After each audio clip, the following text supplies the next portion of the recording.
як вакили маҷлиси ноҳияи шаҳри Нав ба дастгоҳи раёсати ҷумҳурии Тоҷикистон шикоят бурдааст, ки маъмурони милиса ӯро ғайриқонунӣ ва бесабаб дастгир кардаанд. Муродхоҷа Хушмуродов рӯзи 29 май ба Радиои Озодӣ гуфт, то кунун ба ӯ нагуфтанд, ки чаро дастгир шуд ва чӣ кӯтоҳӣ карда буд, ки 10 нафарӣ омаданду бурданд ва 6 соат дар шӯъбаи милиса нигоҳ доштанд.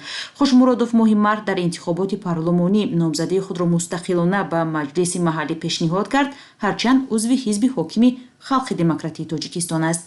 Муродхоҷа Хушмуродов мегӯяд, рӯзи 20 май тақрибан 10 нафар кормандони милиса ҳамроҳ бо сардори шӯъбаи корҳои дохилии ноҳия ва нозири минтақавӣ ба хонааш омаданд ва ӯро бидуни ҳеҷ даъвати пешакӣ ба идораи милиса бурданд. зимни боздошт ба гуфтаи вакили маҷлиси вакилони халқи ноҳияи шаҳри Нав ба ӯ беэҳтиромӣ низ карданд.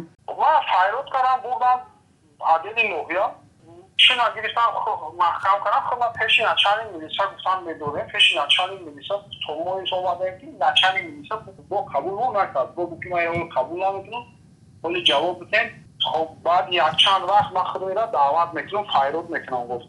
азбаски ҳарорати бадани Хушмуродов аз 37 дараҷа боло буд, иҷоза надоданд ба назди сардори шӯъба Фахриддин Сафарзода ворид шавад. ӯро 6 соат дар саҳни идораи милиса нигоҳ доштанд. дар шӯъбаи корҳои дохилии шаҳри Нав ҳодисаро ба Радиои Озодӣ шарҳ надоданд. нозири минтақавӣ гуфт, бе иҷозаи раҳбар чизе гуфта наметавонад. Муродхоҷа Хушмуродов мегӯяд, ба суолҳои пайдарпай ӯ доир ба сабабҳои боздошт кормандони милиса гуфтанд, супориши раҳбар аст ва бояд бо ӯ суҳбат кунад.